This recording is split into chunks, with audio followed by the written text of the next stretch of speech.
The second dimension, failing to develop on schedule, will appear about 2 to 3 years after the first. And this is known as the attention deficit, but it isn't.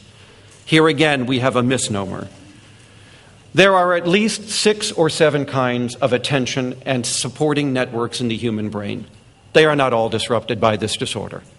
What we want to know is which one.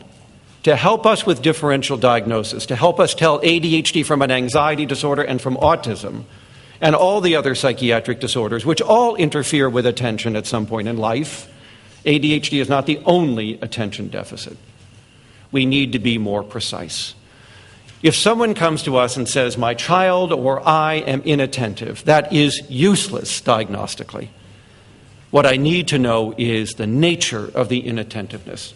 And we have now known for a decade that the inattentiveness that we see in ADHD is distinct from that produced by all other disorders, because it is most, I think, accurately described as a failure of persistence. The first attention problem is persistence toward a goal. Notice that this implies behavior, motivation, and the future. That is very important. The other forms of attention do not. ADHD is not a problem of perception, of filtering, of processing, of how the posterior part of our brain functions. It is a problem with the motor part of the brain, this frontal lobe. Can you sustain action toward a goal adequately to attain it? That implies a motivation deficit, and that is true. And it implies future-directed behavior, and that is true. ADHD is a failure to direct behavior forward in time.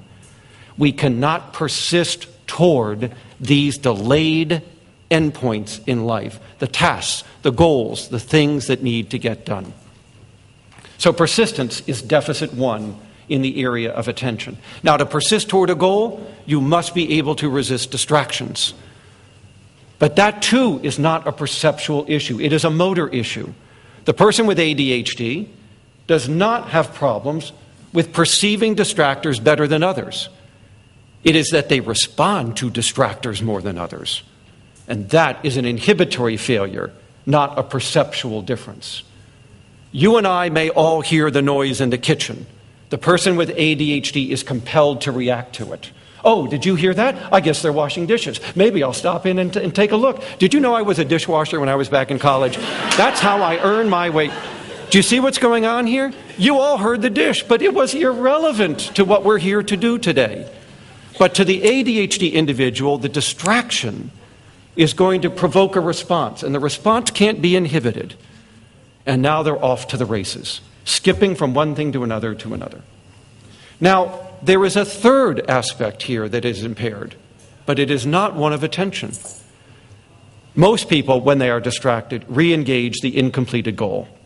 The person with ADHD is far less likely to do so. And this has nothing to do with attention. This is working memory. So I would want a family to understand that there's more here than inattentiveness. There is a working memory disorder. And I would want them to know that working memory is one of the 5 special executive functions of the human brain, suggesting that ADHD is EFDD, executive function deficit disorder. Because working memory is where we remember what we're doing. It is remembering so as to do. It is consciously, effortfully holding in mind the what, the when of what we are doing. It's what you lose at my age and when you hit menopause. You do not lose memory. You lose working memory. You forget what you were doing, where you were going, what the goal was, the steps to the goal, how you were getting there. It is that that allows you to re-engage the incompleted goal, because you are holding in mind the goal. It is that which ADHD children and adults will lose. The goal is gone. It is forgotten. And now anything else compelling around them will capture their behavior. Hence the symptom skips from one incompleted activity to another. The ability to re-engage a goal is a working memory disorder. And that's what they cannot do. And this begins to open the door on the possibility that the other 4 executive functions are impaired as well. More on that later. So let's understand that there are 3 interacting attentional problems. but that they are best thought of as executive deficits, not attention deficits. And they are the problem with persistence toward the future, resistance of distractions along the way, and working memory. And now you understand the nature of this attention problem from the one that's produced by anxiety and depression and autism and all the other disorders, including the learning disabilities, which have nothing to do with these. I would want families to understand that there is more to ADHD than just the inhibition and these attention and working memory problems. That at its heart, in its soul, it is a disorder of self-regulation, not one of attention. I think the biggest problem we have had as a group in convincing the general public about the seriousness of our children's disorder versus autism or schizophrenia or the other disorders is the very name itself is trivial. ADHD.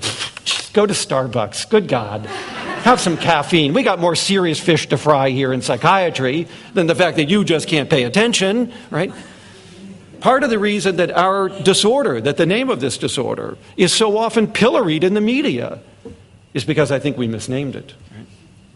This is a developmental disorder of self-regulation, not of attention. And that is a serious disorder, as serious as manic depression, and in its own way, as autism. But it doesn't convey that to people if they understand it only as ADHD, as opposed to SRDD, a self-regulatory developmental disorder.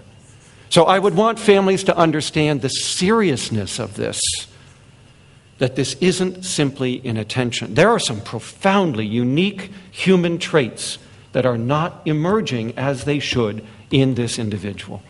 And if you'll understand that, you'll understand the bigger picture, the why of everything.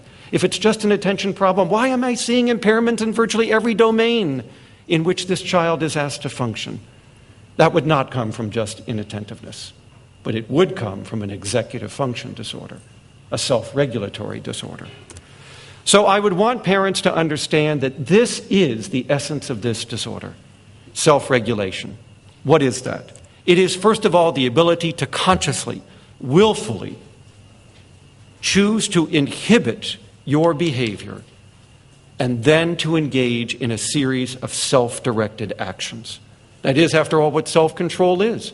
You start to do things to yourself. These are responses that are not directed at the world around you. They're directed at you, right? You're trying to change your behavior in some fundamental way.